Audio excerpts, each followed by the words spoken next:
हरे कृष्ण। गुस्सा या एंगर एक बहुत ही सामान्य प्रवृत्ति है, लेकिन जैसे अंग्रेजी में कहते हैं, anger is only one letter short of danger, है ना। एंगर जो शब्द है उसमें अगर आप एक डी जोड़ दें तो वो डेंजर हो जाता है। वो गुस्सा जो है खतरनाक है। गुस्से में हम लोग क्या क्या नहीं कर बैठते, अपने प्रिय लोगों को गाली गलौज कर देते हैं, कटु वचन बोल देते हैं, कई बार तो हम लोग हिंसक प्रवृत्ति में भी नियुक्त हो जाते हैं और फिर बाद में हम पछताते हैं, अरे ऐसा क्यों कर दिया। फिर जो है अब पछतावत होत क्या जब चिड़िया चुग गई खेत। तो इसलिए बुद्धिमानी यही है कि हम कैसे अपने इस प्रवृत्ति को कंट्रोल करें, उस पर हम विचार हमें करना चाहिए। तो भगवत गीता बोलती है, कामेशा क्रोधेशा रजोगुणा समुद्भवा महाशनो महापापमा विद्धि इनम या बैरिणम। क्रोध जो है उसके पीछे उसका एक मूल कारण है। क्रोध जो है केवल एक बाहरी आवरण है, मैनिफेस्टेशन है, प्रकाश है, पर क्रोध के पीछे एक कारण होता है, वो है काम। व्यक्ति मुख्य रूप से दो प्रकार से ही क्रोधित होता है। एक, जब वो फ्रस्ट्रेटेड है। फ्रस्ट्रेटेड मतलब बहुत समय से चीजें उसके अनुसार नहीं हो रही हैं और वो लंबे समय की जो हताश है वो किसी और के ऊपर निकल जाती है। एक तो वो प्रकार का क्रोध है। और जो दूसरा, जो मूल प्रकार का जो क्रोध है, वो है जब हमारी काम भावना पूरी नहीं होती। मैं आराम से बैठा हूं, बढ़िया, कोई दिक्कत की बात नहीं है। तो मान लीजिए मैं कोई वस्तु को चाहता हूं, वहां पे कोई गुलाब जामुन रखी है और मेरी आंखें हैं, जैसे ही ये वीडियो खत्म होगा उस गुलाब जामुन को मैं खाऊंगा।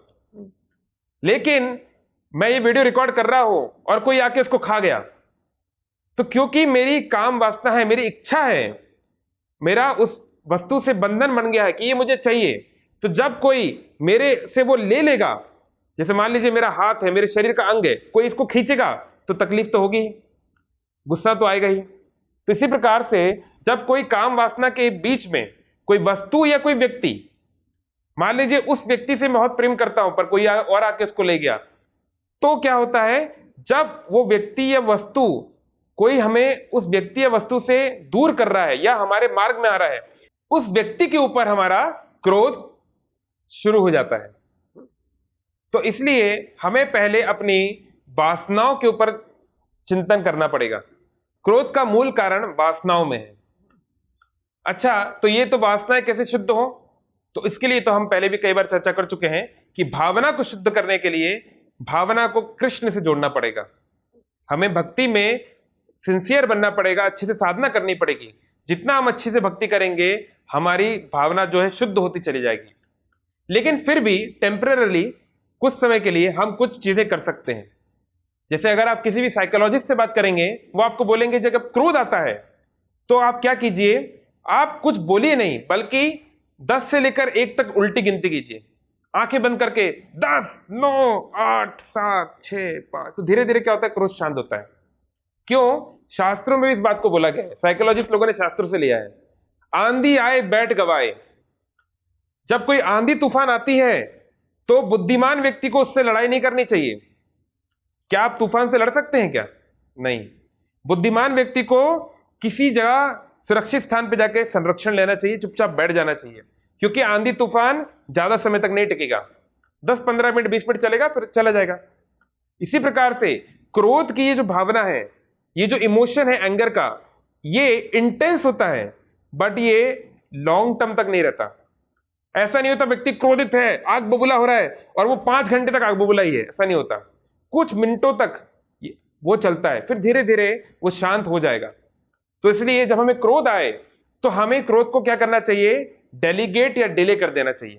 ठीक है, इस व्यक्ति पे मुझे बहुत गुस्सा आ रहा है, इसको सबक सिखाऊंगा, लेकिन थोड़ा रुक जाता हूं, रुक जा, 1 घंटे बाद सबक सिखाऊंगा, है ना। तो हमें क्या करना है, उस समय भगवान की शरण में जाना है।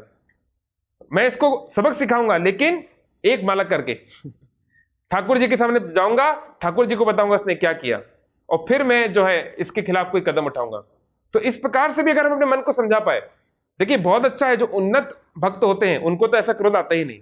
लेकिन मान लीजिए अगर हम उतने उन्नत नहीं है और क्रोध आ रहा है, तो कोई बात नहीं, क्रोध को बोलो कि हाँ ठीक है, हम लोग काम करेंगे, थोड़ी देर के बाद एक्शन लेंगे। तो आप उस समय ठाकुर जी की शरण में जाइए, राधा कृष्ण के दिव्य स्वरूप का दर्शन कीजिए, कुछ कीर्तन सुन लीजिए, कोई किसी भक्त से बात कर लीजिए, है ना, परिवार के किसी व्यक्ति से बात कर लीजिए। देखिएगा कुछ ही मिनटों में आपका क्रोध थोड़ा कम हो जाएगा। और सच में अगर सामने वाले व्यक्ति ने ऐसा कोई काम किया है जिसके लिए उसे दंडित करना चाहिए तो दंड देना चाहिए, लेकिन जैसा कहते हैं कि जब बहुत प्रसन्न हो तब कोई वादा मत करो, और जब कोई बहुत क्रोधित हो तो कोई वचन मत बोलो। क्रोध में कहा हुआ वचन अक्सर बहुत एक्सट्रीम होता है, बहुत कटु होता है। इसलिए अगर उसे कुछ समझाना भी है, उसको डांटना भी है, उसको दंडित भी करना है, तो क्रोध में ना करें, शांत होकर भी उसको दंडित किया जा सकता है। हरे कृष्ण। ऐसे ही और भक्तिमय कार्यक्रमों के लिए देखिए हरे कृष्णा टेलीविजन, और इसे प्राप्त करने के लिए आप अपने केबल अथवा DTH ऑपरेटर से संपर्क करें तथा और अधिक जानकारी के लिए आज ही डायल करें 7666 839 839।